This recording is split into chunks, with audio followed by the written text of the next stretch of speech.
இந்த கதையில வந்து யோகி பாபு தவிர வேற யாரும் பண்ண முடியாது. ஸோ அவர் இல்லைனாக்கா இந்த கதை நடந்திருக்காது. அந்த மாதிரி ஒரு நான் நினைச்சேன் அட்லீஸ்ட் ஒரு ப்ரீ ப்ரொடக்ஷன்லாம் இருக்கும், ஒரு 20 days கேப் இருக்கும். சூப்பர் சார் எப்போ நடிக்கலாம், இன்னொரு 2 daysல ஷூட் ஆரம்பிக்கிறோம் அப்படின்னு. எனக்கு வந்து கொஞ்சம் டைம் இருந்துச்சு. ஸோ அது வேற யோகி பாபு சார் நடுவில் வந்து ஒரு இம்ப்ரோவ் லைன் போட்டாரு. எனக்கு வந்து அந்த லைனே வரும்னு நினச்சி கூட பார்க்கல. ஸோ நல்ல வேலை அப்போதான் எனக்கு எக்ஸிட். அப்படியே திரும்பி போயிட்டு சிரிச்சிட்டேன். சீன் அங்கே போகுது, நான் வந்து சைலண்டாக இங்கே சிரிக்கிறேன். ஸோ இட்ஸ் ப்ரிப்பரேஷன் என்னவா இருந்தது ரெண்டு பேருக்கும்? ஒன்றும் இல்லை, நான் சொல்லிடுறேன். எதுவுமே புரிஞ்சிருச்சு. நான் உங்ககிட்ட சொன்னதுதான், நீங்க எப்படி இருக்கீங்க ரியல் லைஃப்ல அந்த மாதிரி இருந்தா போதும். It's music video. So but அது ரொம்ப பெனிஃபிட் ஆனது நாங்க தான். sometimes your reaction and all of that I will think of my அம்மாச்சி வந்து இப்படி தான் பண்ணுவாங்க. அம்மாச்சி வந்து அதுக்காக நீங்க இல்ல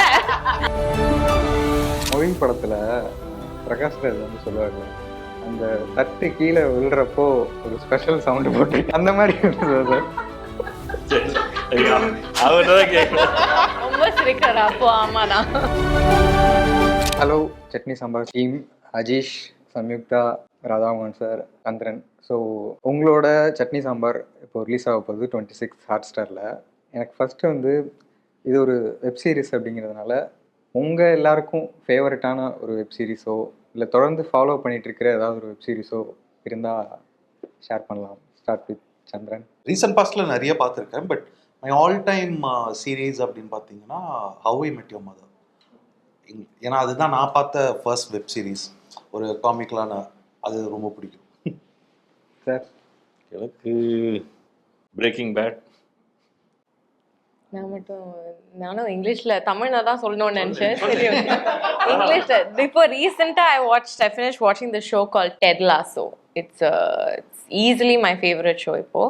ஆனா I feel like நான் வந்து தமிழ்ல கூட ஏதாச்சும் சொல்லணும்னு I'll probably say சுழல்.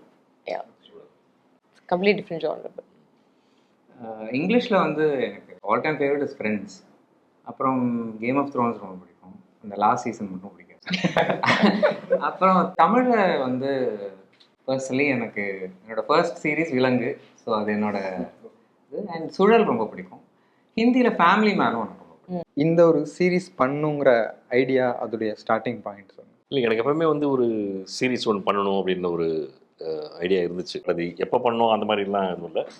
பட் இந்த கதை எனக்கு வந்து இந்த ஒரு தோணுனப்போ நான் வந்து, ஏன்னா இந்த கதையில் வந்து யோகி பாபு தவிர வேறு யாரும் பண்ண முடியாது.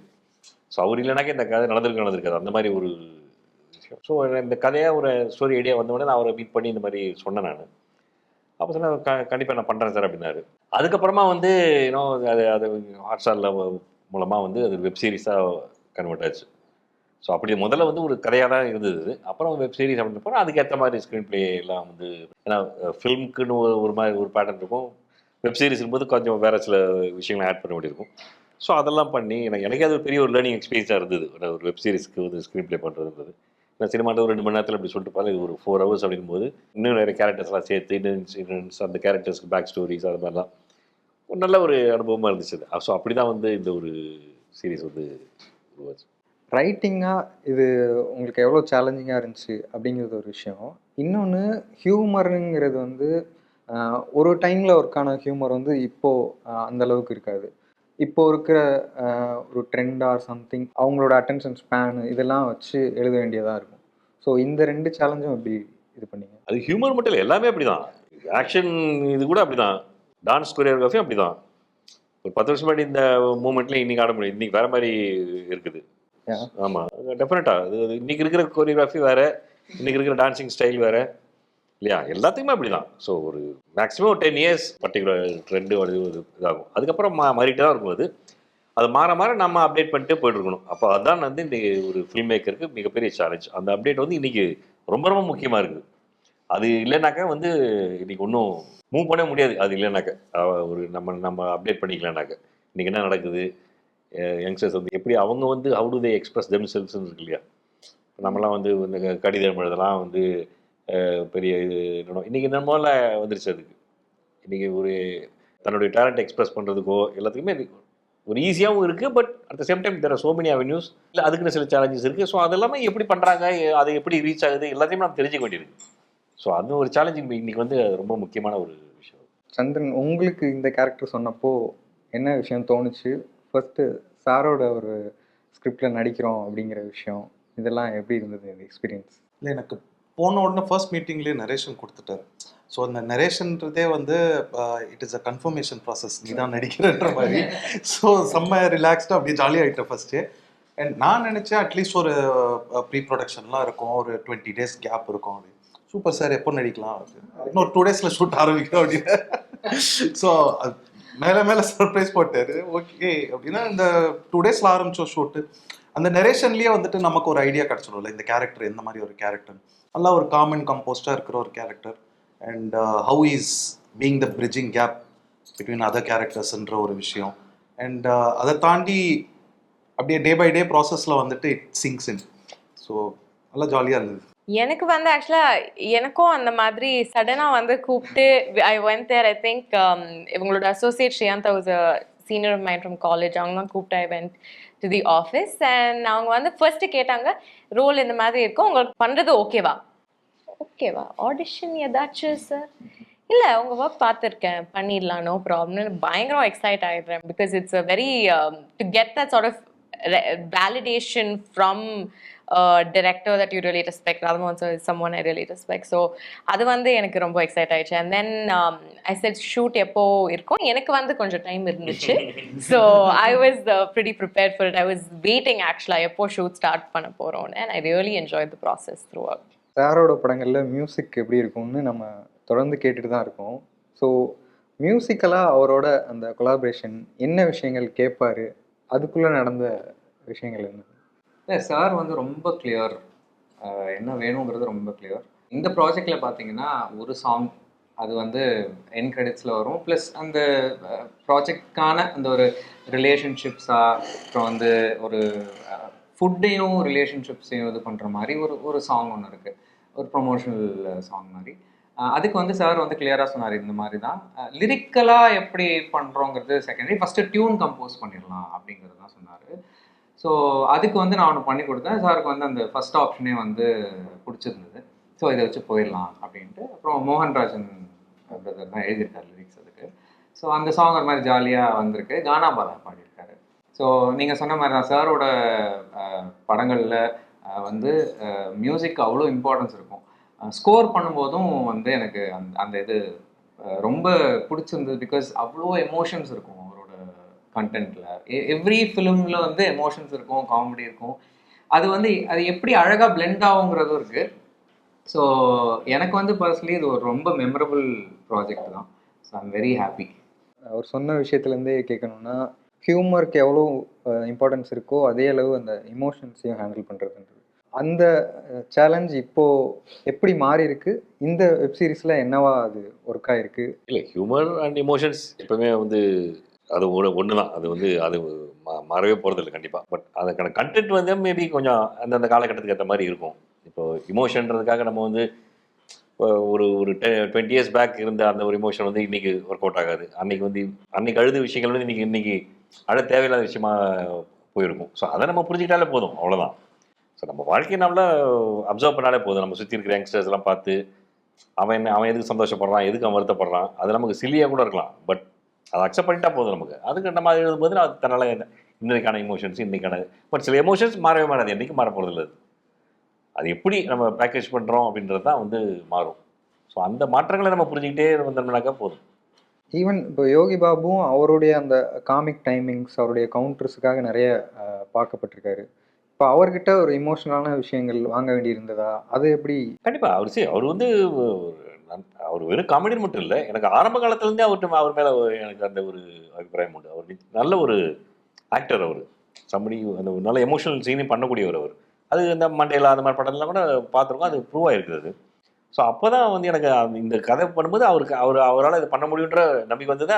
அதனால தான் அவர் தொடர்ந்து வாட்ச் பண்ணிட்டு இருக்கோம்னா, அவர் நாட் ஓன்லி காமெடியன், அவர் கண்டிப்பாக அவர் தான் மற்ற விஷயம் பண்ண முடியும் நம்பிக்கை எனக்கு இருந்துச்சு. அந்த நம்பிக்கையோட தான் நான் அப்ரோச் பண்ணேன் நான். அஃப்கோர்ஸ் அது வந்து இப்போ அவர் வந்து ரொம்ப ஒரு யூனிக்கான ஆக்டர். அவர் சில விஷயங்கள் வந்து அவர் பண்ணுற சில விஷயங்கள் வந்து வேற இமிட்டேட் பண்ணால் கூட வராது. சில விஷயங்கள் அவர் எப்படி பண்ணுவாருன்னு நமக்கு ஜட்ஜ் பண்ண முடியாது. அவரோட மாடுலேஷன் எல்லாமே நம்ம ஒரு இது மைண்டில் தான் வச்சுருப்போம். பட் அவர் மூலமாக வரும்போது அது வேறு மாதிரி வரும் அது. ஸோ அதை நம்ம வந்து கரெக்டாக இது பண்ணிக்கணும், அது அக்செப்ட் பண்ணிக்கணும், அவ்வளோதான். நம்ம இல்லை இப்படி தான் வேணும் அப்படின்னாக்கா அது நீங்கள் வந்து அந்த மாதிரி பண்ணலாம். பிகாஸ் அவருக்குன்னு ஒரு இது இருக்குது. அவர் ரொம்ப நேச்சுரல் ஆக்டர். அவர் இதையும் பிளான் பண்ணி ஹோம்ஒர்க் பண்ணி அப்படி மெத்தட் ஆக்டிங் பண்ணுற அப்படிலாம் வரமாட்டார். அவர் ஸ்பாட்டுக்கு வந்து அங்கே என்ன வருதோ அதுதான். ஸோ அது சில சமயம் ரொம்ப நல்லா வரும். அது சில டைலாக்ஸ் வந்து அவரே வந்து ஆட் பண்ணுவார், சின்ன சின்ன விஷயங்கள் ஆட் பண்ணுவார். அப்புறம் டப்பிங்லேயும் வந்து சில விஷயங்கள் ஆட் பண்ணுவார். ஸோ அவரை வந்து நான் கரெக்டாக யூஸ் பண்ணியிருக்கேன். எமோஷனல் சீன் காமெடி ஆஃப்கோர்ஸ் அது அவரோட இதில் இருக்கட்டும். எமோஷனல் சீன் வரும்போது அது எப்படி பண்ணலாம் அப்படின்னு நான் ஜஸ்ட் ஒரு டிஸ்கஷன் பண்ணோம், அவ்வளோ. அதுக்கு நான் அவர் ரொம்ப அழ விட்டு பண்ணாலும் ரொம்ப தப்பாக இருக்கும். அது ஒரு மீடியாவாக பண்ணும். ஒரு கம்போஸ்டாக சில பேர் வந்து ஒரு சின்ன விஷயம் நடந்தால் கூட அப்படியே ரொம்ப பெருசாக உடஞ்சி எழுதுகிற சில பேர் கம்போஸ்டாக இருப்பாங்க. ஸோ அந்த மாதிரி ஒரு கேரக்டரைசேஷன் அவர். அதனால் வந்து அப்படியே ஒரு சோகமான விஷயத்துக்கு அப்படியே சாஃப்டாக சொல்லிட்டு அப்படி போயிடுறது இருக்குல்ல. ஸோ அந்த மாதிரி பண்ணிட்டார். ரொம்ப அழகாக வந்துருக்குது. இதுவே எக்ஸ்டென்ஷனாக இன்னொன்று கேட்குறேன். இப்போ நீங்கள் ஒர்க் பண்ண ஆக்ட்ரஸ் இதுக்கு முன்னாடி எல்லாருமே இப்போது எம்எஸ் பாஸ்கர் சாராக இருக்கட்டும், குமரவேல் சாராக இருக்கட்டும், அவங்களோட உங்களுக்கு பெரிய ஒரு ட்ராவல் இருந்திருக்கு. அவங்க கூட ஒரு டிஸ்கஷன் பண்ணுறது அப்படிங்கிறது இருக்கும். ஸோ யோகி பாபு சார் கூட இப்போது ஃபர்ஸ்ட் டைம்னு நினைக்கிறேன். ஆமாம், இதுக்கு முன்னாடி ஒரு படத்தில் அடிச்சிருக்காரு. ஜஸ்ட் ஒரு சின்ன ஒரு ஒன் டே ரோல் ஒன்று. ஸோ அப்படி பண்ணும்போது அந்த உங்களுக்குள்ளே நடக்கிற கான்வர்சேஷன் இந்த விஷயங்கள் எவ்வளோ ஈஸியாக இருந்தது ஃபர்ஸ்ட் டைம் பண்ணுறப்ப? அவர் வந்து பேசிக்காக வந்து ஒரு டைரக்டர் ரொம்ப நம்புகிற ஒரு நடிகர் அவர். சார் நீங்கள் சொல்லுங்கள், நான் இது பண்ணுறேன் அப்படின்றது தான். அவர் ரொம்ப அந்த கதைக்குள்ளே வந்து டிஸ்கஸ் பண்ணி அந்த மாதிரிலாம் வந்து என் ரசிகர்கள் என்ன நினைப்பாங்க அந்த மாதிரிலாம் அந்த மாதிரி இதெல்லாம் கிடையாது. அவர் முதல்ல கதை சொல்லிட்டு அவருக்கு என்ன கதை தெரியும் அவருக்கு. அதை மற்றபடி வந்து ஒரு டைரக்டரையும் நம்பி தான் வர்றாரு அவர். அந்த சீனை வந்து அவர் வந்து பண்ணுற விஷயம் வந்து அந்த நம்ம ஸ்பேஸ் நம்ம கொடுக்கணும். அது இல்லாட்டி நான் அவர்கிட்ட போய்ட்டு அவசியம் இல்லை இல்லையா.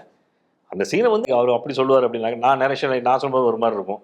அவர் ஸ்டைலில் அவர் சொல்லுவார். அதை நான் வந்து அக்செப்ட் பண்ணிக்கிற ஓப்பனாக இருக்க வரைக்கும் எந்த பிரச்சனையும் வரல. நாங்கள் பாட்டு ஜாலியாக ஒர்க் பண்ணி போயிட்டு இருந்தோம். அவ்வளோ. இந்த கேரக்டருக்கான ப்ரிப்பரேஷன் என்னவா இருந்தது ரெண்டு பேருக்குமே? ஒன்றும் இல்லை, நான் சொல்லிடுறேன்.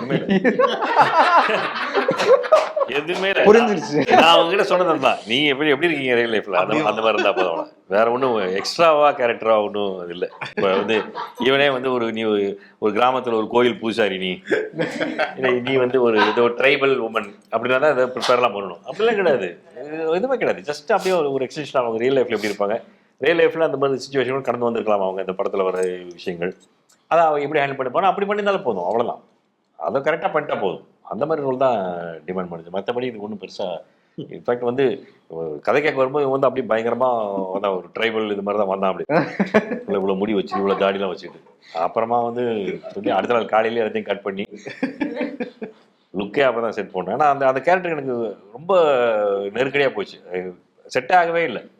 கடைசியாக நிஜமாகவே நடந்து ஷூட்டிங் 2 நாள் முன்னாடி தான் சந்திரன் வந்து ஃபிக்ஸ் பண்ணோம். ஸோ அதனால் இதுக்கேற்ற மாதிரி ஒரு ஃபாஸ்ட் ஃபுட் மாதிரி ப்ரிப்பேர் பண்ணுறது. பட் மற்றபடி வந்து கேரக்டரைசேஷன், அந்த கேரக்டர் வந்து என்ன தேவைப்பட்டுச்சுன்னா அது அவ்வளோதான். இவங்க எப்படி இருப்பாங்களோ ரியல் லைஃப்பில் அது அப்படி தான். இல்லையா? கரெக்ட் தான். அது வாங்கி ப்ராசஸ் பண்ணுறதுன்னு எப்படி சொல்லி கொடுப்பாரு சார்? இப்போ பேசுகிற மாதிரி இல்லை சார், இல்லை சொல்லிக்கணும் அவசியம் இல்லை. நம்ம வந்து நான் இப்போ வந்து ஸ்கிரிப்ட் வந்து முடிச்சுட்டு தான் வந்து ஷூட்டிங் போவோம். ஸோ இப்போ சமீபத்தாலாம் வந்து ஷூட்டிங் போகிறதுக்கு முன்னாடியே வந்து ஷேர் த ஸ்கிரிப்ட். பாட்டுக்கு வரும்போது கம்ப்ளீட்டாக அந்த வந்து டைலாக்ஸ்லாம் பையாட்ட தான் வருவாங்க. ஸோ அப்படி பண்ணும்போது நம்ம ஆக்டர்ஸை நம்ம ப்ரிப்பேர் பண்ணிட்டோம்னாக்க அதுக்கு மேலே ரொம்ப வந்து நடிச்சு காட்டணும் அப்படிலாம் ஒன்றும் அவசியம் இல்லை. நம்ம நரேட் பண்ணும்போதே வந்து அவங்க நம்மளை பார்க்கும்போதே அவங்களுக்கு தெரிஞ்சிடும், ஓகே இது இந்த மாதிரி ஒரு இதில் ஆக்ட் பண்ணிக்கணும் அப்படின்னு சொல்லிட்டு அது வந்து புரிய வச்சிடலாம். மற்றபடி வந்து நம்ம எவ்வளோ அவங்களுக்கு வந்து எவ்வளோ முன்னாடியே ப்ரிப்பேர் பண்ணுறோமோ அவ்வளோ நல்லது. அவ்வளோ. இப்போ சீரீஸுனாலே ஒவ்வொரு எபிசோடுக்கும் ஒரு கிளிப் ஹேங்கர் வைக்கணும் அப்படிங்கிற விஷயங்கள்லாம் இருக்குது. அது இந்த சீரீஸ்க்கும் அப்ளை ஆகுமா? கண்டிப்பாக எல்லாத்துக்குமே ஆகுமா? ஆமாம், எல்லாத்துக்குமே அது அப்ளை ஆக தான் செய்யுது. அது இல்லைன்னாக்கா ஒரு மாதிரி கொஞ்சம் ஃப்ளாட்டாக தான் இருக்குது. நம்மளே பண்ணி பார்த்தா நம்ம ஏதோ இல்லை அதை அந்த ஒரு இதை நான் உடைக்கிறேன் அப்படிலாம் கிளம்புனீங்கனாக்கா வந்து நீங்கள் தான் வந்து உடஞ்சி போயிடுவீங்க. அவ்வளோதான். ஓகே. சம்யுக்தா, நீங்கள் வந்து கட்டி சேர சாங்க்கு அப்புறம் அவங்களுக்கு வந்த ஃபேம் வந்து ஒரு பயங்கரமான ஒரு விஷயமா இருந்தது. ஸோ அதை ஹேண்டில் பண்ணது, அதில் சர்ப்ரைஸ் ஆன விஷயங்கள் அப்படின்னா என்ன சொல்லுவீங்க? அது வந்து ஆக்சுவலாக அது வந்து பயங்கர சர்ப்ரைசிங்காக தான் இருந்துச்சு அந்த ஃபேம் வருது. ஏன்னா ஆக்சுவலாக இந்த வெப் சீரிஸ் அதுக்கு முன்னாடி ஸ்டார்ட் பண்ணுது. ஸோ அந்த மாதிரி நிறைய ப்ராஜெக்ட் ஸ்டார்ட் பண்ணிட்டு that came out, it's a music video, so but அது ரொம்ப பெனிஃபிட் ஆனது நாங்க தான். it was definitely very surprising for me, and எனக்கு வந்து obviously as an actor evlo, you know, you like that appreciation, that validation at some level. Even I think the most serious of actors, அது வரும்போது it's a really nice feeling, especially இது வந்து ஒரு வருஷமா you've been trying and you've been wanting to get into it and break into it. So I was very excited. More than me, I think my family, my grandmother was super excited, and அவங்கலேருந்து தான் ஆடுறது I learned. She's a natural dancer, so my talent comes from her, and my father, of course. So it's a very actually, I think I told my Ammachi, there is some resemblance in the way sometimes your reaction and all of that. I will think of my Ammachi. Ammachi வந்து இப்படி தான் பண்ணுவாங்க. Ammachi வந்து அதுக்காக நீங்க அது இல்ல, ஆனா அந்த எக்ஸ்பிரசிவ்னஸ் அது வந்து கொஞ்சம் கிண்டல் அதெல்லாம் கரெக்டா அது வரும். So it's excited. பார்க்கறதுக்கு எப்படி அதான் பயந்துட்டேன். It's but they were all very very happy, and I think more than Nanda appreciation, seeing them all really happy made me happy. Now I want, எனக்கு வந்து இந்த ஆக்டிங் எல்லாம் பண்ணியிருக்கேன், அது வெளியில வந்து I want people to see that சரி அதனால she can also act, and dance மட்டும் இல்ல இதுக்கு முன்னாடி கூட பண்ணியிருக்கேன், but you never know what will click fine. இப்படி வரும் தெரிஞ்சா நான் ஏதாவது ஒரு சின்ன ஒரு மூமெண்ட் ஏதாவது வீட்டுல தனியா ஆடிக்கிறாங்க அந்த அது கூட மாதிரி நீமா போட்டுக்கோங்க. ஸோ செட்லேயும் இந்த மாதிரி தான் இருக்குமா சார்? நம்ம நாங்களாம் அப்படி ஜாலியாக தான் இருப்போம்மா. ஆமா, ஏங்க செட்ல மாதிரி மட்டும் இல்ல, சீரியஸா அந்த மாதிரி இல்ல டிராவல்ல கூட இப்படிதான், ஃளைட்ல கூட இப்படிதான். ஸ்கோரிங்கா இந்த சீரிஸ்க்கான ஒர்க்கு, அதுக்கு பின்னாடி இருந்த ப்ராசஸ் அதை பத்தி. ஸ்கோர் தான் வந்து இது ஃபுல்லாகவே இந்த ஒரு சாங் தான் வந்து இருந்துச்சு. பட் ஃபஸ்ட் எபிசோட் மட்டும் கொஞ்சம் ஏன்னா நான் ஒரு விஷயம் நினச்சி பண்ணியிருந்தேன். அப்புறம் சார் வந்து இல்லை இது இப்படி வேணும் அப்படி வேணும், அந்த ஒரு ஃபஸ்ட்டு ஒரு 2 எபிசோட்க்கு வந்து அந்த இனிஷியலி செட் ஆகும் இல்லையா, அந்த அது இருந்துச்சு. பட் அதுக்கப்புறம் வந்து சார் வந்து இதுதான் எக்ஸ்பெக்ட் பண்ணுறாருன்னு தெரிஞ்ச உடனே நாமளும் வந்து கொஞ்சம் அதுக்கேற்ற மாதிரி டியூன் ஆகிப்போம். ஏன்னா அவர் என்ன எக்ஸ்பெக்ட் பண்ணுறாரு, எங்கே வந்து எங்கெல்லாம் வந்து காமெடி வருதோ அங்கெல்லாம் வந்து நமக்கு இப்போது யோகி பாபு சாருக்காக ஒரு தீம் பண்ணியிருப்போம். அப்புறம் வந்து இப்போது நம்ம இவருக்கு நிதின் சத்யா சார் இருக்கார், அவருக்கு ஒரு தீம் பண்ணியிருப்போம். அப்புறம் வந்து இமோஷனலாக ஒரு தீம் பண்ணியிருப்போம். எங்கெல்லாம் எதெல்லாம் அப்ளை பண்ணணுங்கிறது அவர்கிட்ட அந்த ஒரு ஃபஸ்ட்டு இனிஷியலி ஒரு 2 எபிசோட் அப்போ கொஞ்சம் இது இருந்தது. Then I think I got the hang of it. அதுக்கப்புறம் ஒரு 5th எபிசோட்னு நினைக்கிறேன், அதில் வந்து சொல்லியிருந்தார் இந்த மாதிரி ஒரு இடத்துல ஸ்பெஷலாக ஒரு விஷயம் வேணும் அப்படிங்கிறது. ஸோ அது ஃபஸ்ட்டில் இருந்தே மைண்டில் ஃபிக்ஸ் பண்ணிட்டேன், ஓ இந்த இடத்துல வந்து நம்ம இப்படி தான் பண்ணணும், கொஞ்சம் வித்தியாசமாக பண்ணணும் அப்படிங்கிறது. ஸோ அதுக்கு வந்து நான் இனிஷியலி ஃபஸ்ட்லேருந்தே பிளான் பண்ணியிருந்தேன். ஸோ அது தட்ஸ் கம் அவுட் வெல். சாரும் வந்து சூப்பர் அப்படின்னாரு. அதில் வந்து எனக்கு ரொம்ப சந்தோஷமாயிடுச்சு. ஸோ அதுதான் ஸ்கோர் பற்றி. இன்னொரு விஷயம் சொல்லணும்னா, ஒரு ஃபுல் சீனை வந்து போயிட்டே இருக்கும்போது நடுவில் ஒரு காமெடி இருக்கும், சீரியஸாக இருக்கும், பயங்கர சீரியஸாக இருக்கும் அந்த சீன், டக்குன்னு ஒரு காமெடி வரும், அங்கே வந்து ஸ்டாப் பண்ணி ஒரு சேஞ்ச் ஓவர் கொடுக்கணும், இந்த மாதிரி விஷயம்லாம். So it was a challenge, learning experience, and at the end of the day very happy. அந்த மொழி படத்தில் பிரகாஷ்ராஜ் வந்து சொல்லுவார்ல, அந்த தட்டு கீழே விழுறப்போ ஒரு ஸ்பெஷல் சவுண்டு போட்டிருக்கேன், அந்த மாதிரி இருந்தது அவர் ரொம்ப சிரிக்கிறார் அப்போ. ஆமாதான். இல்ல, ஆனா எனக்கு அந்த படத்துல ரொம்ப பிடிச்சது, சார் சொல்லல சார்ட்ட, முதல்ல கீபோர்டை வந்து டைனிங் டேபிளா யூஸ் பண்ணக்கூடாது,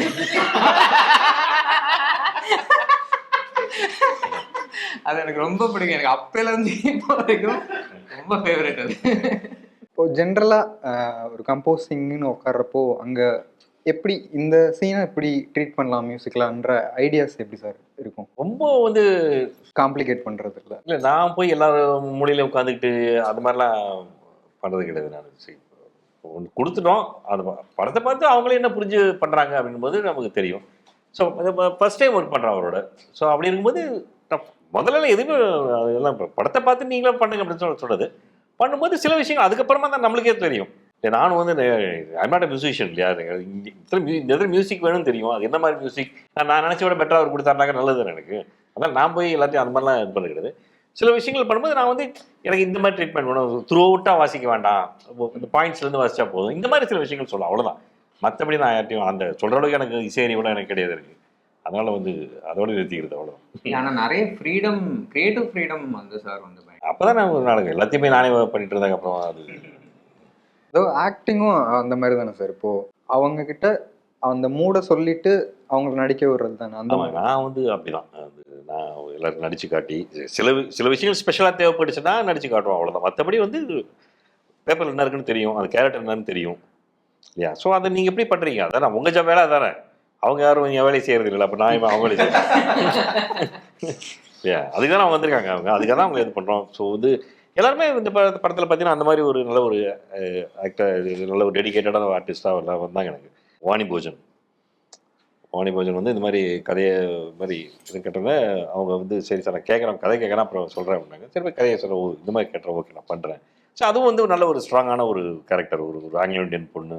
இப்போ நம்ம எல்லாருக்குமே வந்து ரொம்ப வாழ்க்கையில் ரொம்ப ஒரு பெயின்ஃபுல்லான விஷயம் என்னவா இருக்கும் அப்படின்னாக்க, நம்ம என்ன பண்ணாலும் நம்ம ஏதோ ஒன்று பண்ண நினச்சிட்டு இருப்போம் இல்லையா, அதை பண்ண முடியலனாக்கா அந்த ஒரு பெயின் இருந்துகிட்டே இருக்கும். சமீபத்தில் சொன்ன மாதிரி நான் படித்த 96 மார்க் வாங்கினா கூட அழுவலாம், 4 மார்க் போயிடுச்சு. பட் சம்வேர் அவளுக்குள்ள அது இருந்திருக்கு, அந்த ஒரு பேஷன் ஃபார் இந்த ஆக்டிங்கில் இருந்திருக்கு இல்லையா. ஸோ அது விட்டுருந்தாங்க இன்னைக்கு வந்து லைக் ஷுட் ஹவ் ரிக்ரெட்டட். கண்டிப்பாக அவள் என்ன பெரிய ஒரு மல்டிநேஷனல் கம்பெனியில் எவ்வளோ பெரிய போஸ்ட்டில் இருந்தாலும் அது வந்து இருக்கும். ஸோ அந்த மாதிரி பெயினோட வாழ்கிற ஒரு பொண்ணு, அவளுக்கு ரொம்ப ஒரு ஃபேமிலி சப்போர்ட் எதுவும் இல்லாமல் ஒரு லோன்லினஸ், அந்த மாதிரி ஒரு நல்ல ஒரு ஸ்ட்ராங்கான ஒரு கேரக்டர். ஸோ வாணிலாம் அப்படி தான். நம்ம ஒன்று கதையை சொல்லிடுறோம், அது சொல்லும்போதே நம்ம வந்து நம்ம அறியாமல் கொஞ்சம் நடிச்சிருவோம் போல இருக்குது. அதனால நம்ம பார்த்தோன்னே எனக்கு தெரிஞ்சிடும் உங்களுக்கு சரி என்ன மாதிரி பண்ணணும் அப்படின்னு சொல்லிட்டு அப்புறம் சீன் பேப்பர் ஃபுல்லாக கொடுத்துட்றோம், ஃபுல்லாக படிச்சுட்டு. ஸோ அந்த ப்ரிப்பேர்டாக அந்த மாதிரி கேலிபரோட ஆக்டர்ஸ் கூட நான் ஒர்க் பண்ணணும்னு ஆசைப்பட்றேன். நான் ஒன்று எழுதுறேன் அப்படின்னாக்கா அதை வந்து அவங்க மூலமாக வரணும் அது. ஸோ அதில் நானே தெரிஞ்சுட்டு இருந்தாக்கா அது ரொம்ப தப்பு. எல்லா கேரக்டரும் ஒரே மாதிரி இருக்கும் அப்படி இல்லையா. ஸோ அந்த மாதிரி தான் எல்லாருக்குமே அந்த மாதிரி தான். இப்போ நான் எதுவுமே சொல்கிறது கிடையாது. ஏதாவது ஒன்று வேணும்னாக்கா சப்போஸ் நடிக்கும்போது அவங்களுக்கு தெரியாது இல்லையா, சில சரி நீ இப்படி பண்ணால் இது கொஞ்சம் இப்படி பண்ணு, சில இது கொஞ்சம் இல்லை கொஞ்சம் அதிகமாக இருக்கும், கொஞ்சம் கம்மி பண்ணிக்கோ, இவ்வளோ தான். வேறு ஒன்றும் நம்ம ரொம்ப திட்டி முட்டி வேலை வாங்குற அளவுக்கு யாருமே நான் வச்சுக்கல. அது மாதிரி மேக்ஸிமம் ஒரு ஹியூமர் சப்ஜெக்ட் அப்படிங்கிறதுனால சிரிக்காமல் நடிக்கிற அந்த சேலஞ்ச் எதுவும் ஃபேஸ் பண்ணீங்களா? ஆமா, எனக்கு வந்து நான் ரொம்ப ஈஸியா சிரிச்சிடுவேன். ஸோ அது வேற யோகி பாபு சார் நடுவுல வந்து ஒரு இம்ப்ரோவ் லைன் போட்டாரு. எனக்கு வந்து அந்த லைனே வரும்னு நினைச்சு கூட பார்க்கல. ஸோ நல்ல வேலை, அப்போதான் எனக்கு எக்ஸிட்.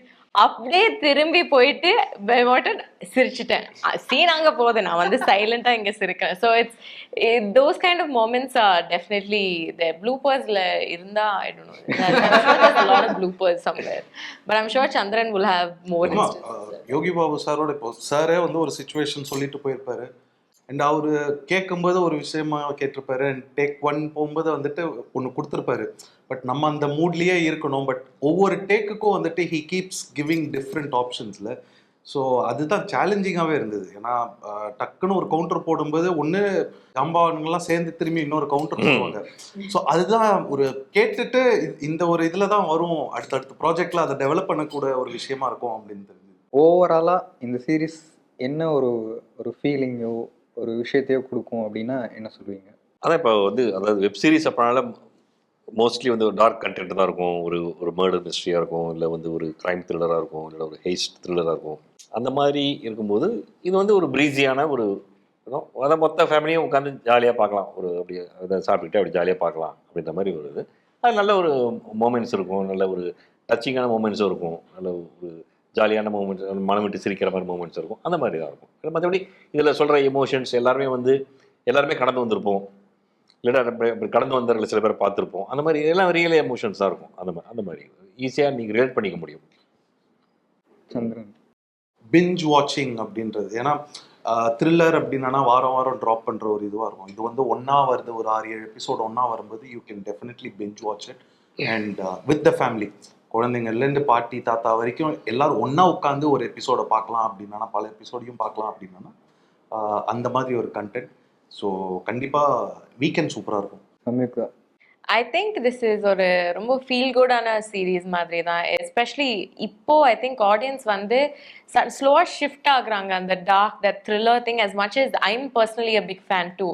ஆனால் sometimes I want to just TV போட்டால் I want an escape. I don't want to think about இந்த மாதிரி the bad stuff அப்படியே escape ஆகும். ஸோ இது வந்து I think it's going to be like that.